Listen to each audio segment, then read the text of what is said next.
नमस्कार। आप देख रहे हैं miracles with spiritual journey channel. और दोस्तों, आज हम बात करेंगे मेरी आध्यात्मिक यात्रा के बारे में।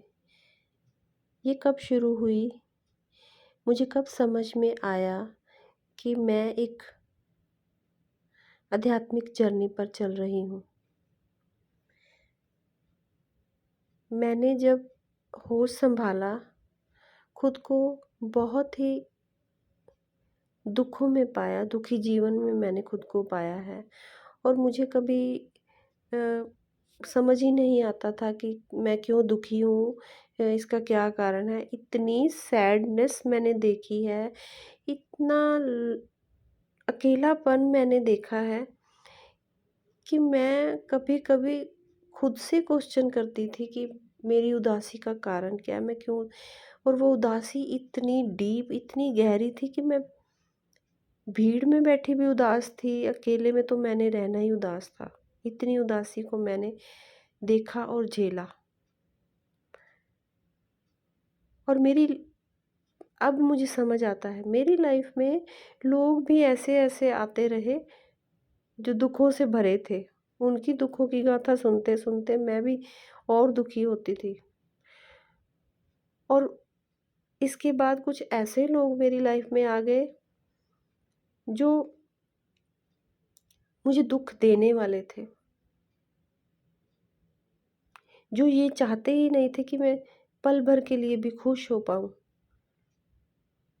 तो मेरी जो लाइफ थी, एक ऐसे गहरे, गहरे, गहरे कुएँ की तरह थी जहाँ से मैं सोच कर भी, अगर चाहूँ भी तो बाहर नहीं आ पाती थी। अंधेरे में डूबी हुई थी। चल रही थी, मुस्कुरा रही थी, हँस रही थी सबके साथ, लेकिन बहुत गहरी खाई में थी। और कहते हैं ना, इंसान जब तक चीज़ों को बर्दाश्त कर सकता है वो करता है, लेकिन फिर अगर कोई ऐसा टाइम आ जाए कि उसकी सीमा ख़त्म हो तो फिर इंसान डूब जाता है। मेरे साथ वही हुआ। वो सैडनेस, वो अकेलेपन में, वो गहरी खाई में मैं बचते, बचते, बचते खुद को बचा ही नहीं पाई। और एक दिन ऐसा आया कि मैं बिल्कुल उस गहरी खाई में खुद को मैंने छोड़ दिया कि नहीं, बस अब मेरे में हिम्मत नहीं। बिल्कुल जीने की इच्छा ख़त्म हुई मेरी। और मुझे ऐसे लगने लगा कि अब बस मुझे इस दुनिया से जाना है, ये दुनिया मेरे लिए नहीं है। मुझे याद है, मैं हॉस्पिटल में थी, मुझे सब सुन रहा था। डॉक्टर्स कह रहे थे कि इसको कोई गहरा सदमा लगा है, या ये इसको कोई गहरे दुःख में है, इसको खुश रखिए, इसके साथ बात कीजिए। ये सब मैं सुन रही थी, पर मुझे अंदर से हँसी आ रही थी कि ये लोग क्या बात कर रहे हैं अब मेरे साथ। अब ये मुझे कैसे खुश करेंगे? क्योंकि अब तो मैंने कभी बात ही नहीं करनी किसी से। मैं खुद को इतना सब लोगों से नीचे देख रही थी कि सब मुझे ऊपर नज़र आते थे। मुझे लगता था अब मैं ऊपर उठ ही नहीं पाऊँगी, मैं तो नीचे, बहुत, बहुत नीचे, बहुत गहरे चली गई हूँ। वो हॉस्पिटल में बिताए मेरे 4 से 5 दिन, जिन्होंने मुझे आध्यात्मिक बनाया, मेरी नई यात्रा को शुरू किया। वहाँ पर जब मेरे शरीर पर दवाइयों का असर हुआ, मैं मुझे नींद की दवाइयाँ दी गई, मुझे इंजेक्शंस दिए गए, तो एक ऐसा टाइम आया जब वहाँ पर मैं, इस दुनिया से मेरा लिंक ख़त्म हो गया और मैं एक अलग दुनिया में थी। मेरे लिए ये दुनिया धुंधली नज़र आने लगी और मैं किसी और दुनिया में खुद को फ़ील करने लगी। मैंने देखा मेरे आस-पास बहुत सी आत्माएँ हैं, बहुत सी, और वो चल नहीं रही, वो उड़ रही थी।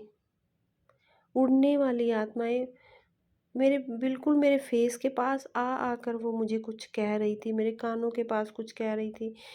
और मैं बिल्कुल फ़ीलिंगलेस इंसान जो होता है ना, जिसके अंदर ना कोई डर, ना खुशी, ना गम, ना कुछ, इस तरह से मैंने उस अवस्था में खुद को देखा कि मैं सिर्फ़ जस्ट उनको एक पत्थर की मूरत की तरह देख रही थी। कोई आ रहा है, कोई जा रहा है, कोई मुझे कुछ कह रहा है, कोई हँसा, कोई रोया, वो ऐसी आत्माएँ थीं। पर मुझे किसी ने नुकसान नहीं पहुँचाया। मुझे लगा कि उन्होंने जैसे मुझे वहाँ से खींच के बाहर निकाला, किसी ने, वो जो आत्माएँ आईं, उन्होंने मुझे खींचकर बाहर निकाला। और जब मैं ठीक हुई, 8 महीने तक मैंने खुद को कैद किया, कभी रूम में, कभी कहीं। बस मुझे ऐसे होता था, मेरा काम ख़त्म हो और मैं बैठ जाऊँ अकेली, मेरा काम ख़त्म हो और मैं बैठ जाऊँ अकेली। और हॉस्पिटल से आने के बाद मेरी आँखों के सामने एकदम से ऐसी दुनिया आ जाती थी कि मैं इस दुनिया से, मेरा लिंक टूटकर मैं दूसरी दुनिया में पहुँचने लगी। और वो आज भी मेरे साथ होता है। मैं ये चीज़ें किसी को बता नहीं पाती कि मेरे साथ क्या चल रहा है। लेकिन मुझे इतना पता है, आज से 10 साल पहले और आज के टाइम में मैं आगे ही बढ़ी हूँ। इसके बाद मैंने पीछे नहीं देखा। वो जो भी है, वो मेरे अच्छे के लिए हुआ। वो जो भी है मेरी सपोर्ट में है। मैंने बहुत से दूसरे दुनिया के लोगों को देखा, बहुत सी आवाज़ों को सुना और फिर उनको ढूँढने के, जो मुझे समझ नहीं आती थी वो आवाज़ें थी। जिनकी बातें मुझे समझ नहीं आती थी वो ऐसी बातें थी। कुछ समझ आ जाती थी तो उनको मैं सर्च करती रहती थी। ढूँढती थी कि ये मैंने, और पहले तो मोबाइल का इतना ज़्यादा कुछ था नहीं। मैं बुक्स में, मैंने इतनी बुक्स खरीदी हैं। मेरा हर संडे अ, बुक्स मार्केट में बीतता था। 3 से 4 घंटे तक मैं शॉप में सिर्फ़ बुक्स को ढूँढती थी और उनको भी पता था कि आज ये मैडम आएगी और ये बुक्स ढूँढेगी। और कोई बुक्स का नाम नहीं मेरे पास होता था कि मैं कोई नाम लेके जा रही हूँ। वो इतनी बड़ी शॉप थी और बुक्स मार्केट में सिर्फ़ एक ही वो शॉप थी,